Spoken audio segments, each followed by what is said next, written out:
posicionada na pedra fundamental de Brasília.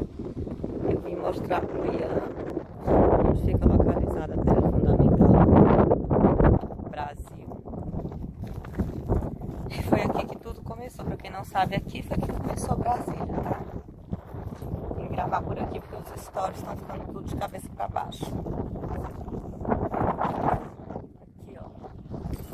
Pedra fundamental, para quem não conhece, foi instalada aqui em 1922, no Porto Centenário.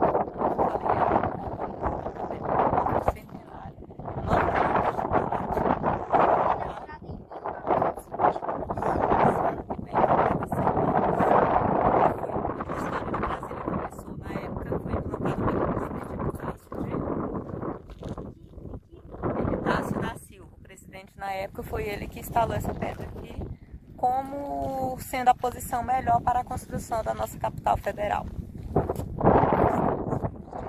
Está estudando sobre isso, quem se interessou em conhecer, vou mostrar para ele, vou mostrar para vocês.